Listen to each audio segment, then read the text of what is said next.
మహాగణాధిపతే నమః. శ్రీ గురుభ్యో నమః. శ్రీమాత్రే నమః. ప్రేక్షకులందరికీ స్వాగతం. 2024 జూన్ మాస ఫలితాలు. ద్వాదశ రాశుల వారికి నవగ్రహ సంచారాన్ని అనుసరించి శుభాశుభ ఫలితాలు ఏ విధంగా ఉంటాయి అనే విషయాన్ని మనం తెలుసుకుందాం. అలా తెలుసుకునే ముందుగా అసలు ఈ జూన్ మాసంలో గ్రహస్థితి ఎలా ఉంది, గ్రహాల యొక్క సంచారాన్ని బట్టి మిగతా ఈ ద్వాదశ రాశుల వారికి ఏ విధంగా ఉంటుందని తెలుసుకుంటే, రవి జూన్ 15వ తారీఖున మిథునంలోకి ఉదయం 7:30 ప్రవేశించడం అనేది జరుగుతుంది. అలాగే కుజుడు జూన్ 1న మేషరాశిలోకి అంటే తన స్వక్షేత్రంలోకి ఆయన ప్రవేశిస్తాడు. అది కూడా పగలు 3:37. బుధుడు జూన్ 14వ తారీఖున మనకి వృషభం నుండి మిథునంలోకి ఆయన ప్రవేశించడం అనేది జరుగుతుంది. అలాగే గురువు మనకి మాసం అంతా కూడా వృషభ రాశిలో సంచారం చేయడం.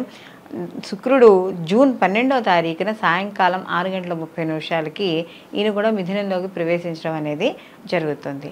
రాహుకేతువులు ఇద్దరూ కూడా మనకి రాహు వచ్చి మీనరాశిలోను, కేతు వచ్చి కన్యారాశిలోను సంచారము. శని భగవానుడు తన స్వక్షేత్రం మూల త్రికోణ స్థానమైన కుంభరాశిలో ఈ మాసం అంతా సంచారం చేయడం అనేది జరుగుతుంది. అలాగే చంద్రుడు ఈ మాసం మొదలుకొని అంటే ఈ మాసం ఉత్తరాభాద్ర నక్షత్రం నుండి మొదలుకొని మరియు ఈ మాసం అంతా కూడా ప్రయాణం చేసి తిరిగి మళ్ళీ ఆయన రేవతి నక్షత్రం వరకు ఈ మాసం అంతా కూడా ప్రయాణం చేయడం అనేది జరుగుతుంది. కాబట్టి ఈ యొక్క గ్రహాల యొక్క స్థితిగతులను అనుసరించి ఇప్పుడు వీళ్ళందరికీ ఎలా ఉండబోతుందో తెలుసుకుందాం. కర్కాటక రాశిలోకి పునర్వసు 4వ పాదము, పుష్యమి 1, 2, 3, 4 పాదాలు, ఆశ్లేష 1, 2, 3, 4 పాదాలు మనకి కర్కాటక రాశిలోకి వస్తాయి. కర్కాటక రాశికి రాశ్యాధిపతి వచ్చి చంద్రుడు. కర్కాటక రాశి వారికి జూన్ మాసంలో లాభస్థానంలో గ్రహాలు ఎక్కువగా సంచారం చేయడం, అలాగే దశమ స్థానంలో ఈ యొక్క ఏకాదశ స్థానంలో మనకి గురువు యొక్క సంచారం, ఇవన్నీ కూడా ఎక్కువగా అనుకూలమైన ఫలితాలను ఇవ్వడం అనేది జరుగుతుంది. అయితే ఇక్కడ ముఖ్యంగా చూసుకున్నప్పుడు ఈ జూన్ మాసంలో వీళ్ళకి ఏవైతే గతంలో పనులు ఆగిపోయి ఉన్నాయో ఆ పనులన్నీ కూడా జూన్ మాసంలో పూర్తవడం అనేది జరుగుతుంది.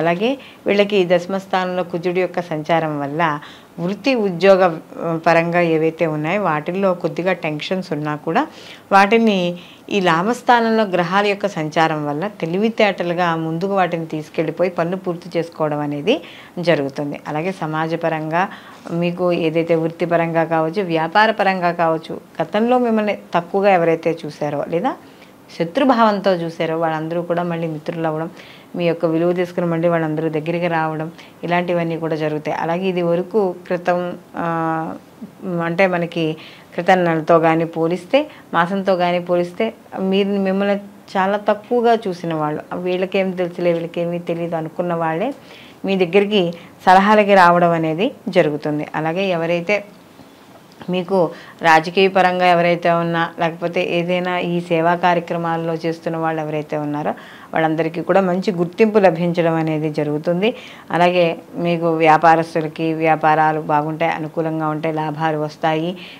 ఎవరైతే వ్యవసాయదారులు అంటే ధాన్యం పండించే వాళ్ళు ఎవరైతే ఉన్నాయో వాళ్ళకి ధాన్య వృద్ధి అనేది కలుగుతుంది, ధన వృద్ధి కూడా వీళ్ళకి కలగడం అనేది జరుగుతుంది. అయితే ప్రతి పనిని కూడా ఏదో ఒక రకంగానైనా సరే కంప్లీట్ చేయాలి, విజయం సాధించాలనే ఒక పట్టుదలతో ప్రతి పనిని పూర్తి చేయడం అనేది జరుగుతుంది. తద్వారా మీ యొక్క పెద్దల యొక్క అంటే వాళ్ళ యొక్క అభినందనలు, అలాగే మీ తోటి వారితో ఎవరైతే మీరు పనిచేస్తున్నారో వాళ్ళ యొక్క అభినందనలు పొందడం అనేది జరుగుతుంది. మొత్తం మీద ఈ రాశి వాళ్ళకి అంటే ఈ యొక్క కర్కాటక రాశిలో విద్యార్థులు ఎవరైతే ఉన్నారో వాళ్ళందరికీ కూడా అనుకూలంగా ఉంటుంది. గతంతో పోలిస్తే అంటే వీళ్ళకి ఇప్పుడు అష్టమ శని యొక్క ప్రభావం ఉన్నా కూడా వీళ్ళకి ఈ విద్యార్థులు గురువు యొక్క లాభస్థానంలో ఉండడం వల్ల చదువు మీద ఎక్కువగా శ్రద్ధ పెరగడం అనేది జరుగుతుంది. అంటే గత సంవత్సరము గత మాసములో కన్నా పోల్చుకుంటే మనం ఈ మాసంలో ఎక్కువగా విద్యార్థులకు కూడా అనుకూలంగా ఉంటుంది.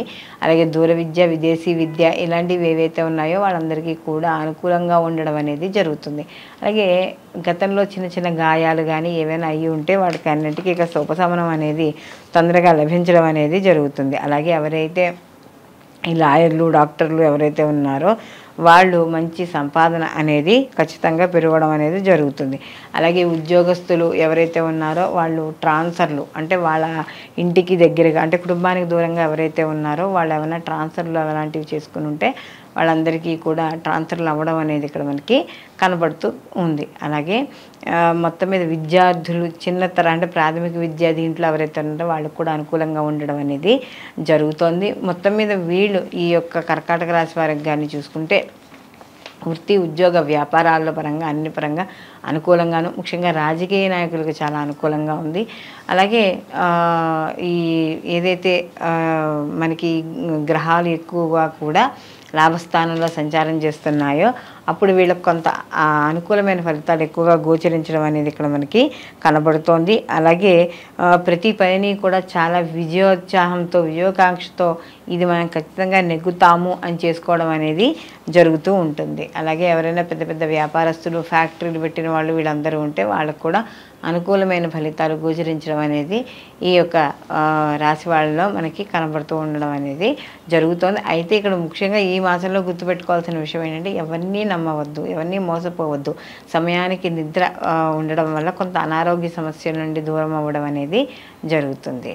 జూన్ మాసంలో కర్కాటక రాశి వారు ప్రతిరోజు కూడా శివాభిషేకం చేసుకోవడం లేదా శివాలయానికి వెళ్ళడం, ఎందుకంటే వీళ్ళకి అష్టమ శని అనేది నడుస్తుంది కాబట్టి కాస్త వీళ్ళు ప్రతిరోజు కూడా శివాలయానికి వెళ్ళడం, కుదిరితే ఒక 40 ప్రదక్షిణాలు చేయడము ఇలాంటివి చేసుకోవడం ద్వారా వీళ్ళకి మరిన్ని మంచి ఫలితాలు పొందుతారు. అలాగే ఇంట్లో చేసుకోవాలనుకునేవాళ్ళు, మేము బయటికి వెళ్ళామనుకునేవాళ్ళు ప్రతిరోజు కూడా దక్షిణామూర్తి స్తోత్రాన్ని పారాయణ చేయడం ద్వారా మరిన్ని మంచి ఫలితాలు పొందడం అనేది జరుగుతుంది.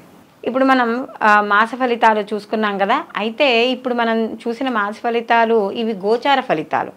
గోచార ఫలితాలు అంటే మనకి కేవలం 30% మాత్రమే వీటి ప్రభావం అనేది చూపించడం అనేది జరుగుతుంది. అయితే ప్రతి వాళ్ళు కూడా ఈ యొక్క గోచార ఫలితాలతో పాటుగా వాళ్ళ యొక్క జన్మజాతక ఫలితాలు కూడా తప్పకుండా పరిశీలించుకోవాలి. ఎందుకంటే జన్మజాతకంలో జన్మకుండలిలో చూసుకున్నప్పుడు వాళ్ళకి వాళ్ళ వ్యక్తిగత జాతకం అనేది కనపడుతుంది. అంటే వాళ్ళకి జరుగుతున్న మహర్దశలు, అంతర్దశలు, ప్రత్యంతర్దశలు అనేవి ఉంటాయి. కాబట్టి ఒకవేళ ఈ యొక్క గోచార ఫలితాలు బాలేకపోయినా ఇప్పుడు మీరు వినే ఫలితాలు ఉంటాయి.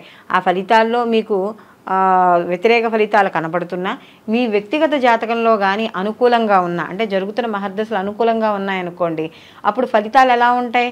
కాస్త అనుకూలంగానే ఉంటాయి. దానికి తగ్గ పరిహారంలో ఏమైనా చేసుకుంటే మనకి అనుకూలమైన ఫలితాలు వస్తాయి. ఒకవేళ గోచారం బాగుంది, మనకి వ్యక్తిగత జాతకం బాగాలేదు కాబట్టి అప్పుడు వ్యక్తిగత జాతకానికి సంబంధించిన ఏవైనా దోష పరిహారాలు కానీ అలాంటివి చేసుకుంటే సరిపోతుంది. కొంతమందికి రెండూ బాగుంటాయి కాబట్టి అప్పుడు అలాంటి వాళ్ళకి మనకి ఆ జాతకం అనేది చాలా అద్భుతంగా ఉంటుంది.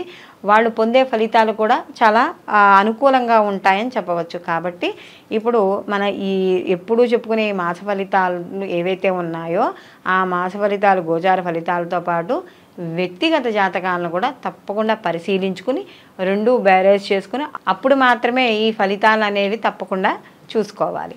సర్వేజన సుఖినో భవంతు, లోకా సంస్థ సుఖినో భవంతు.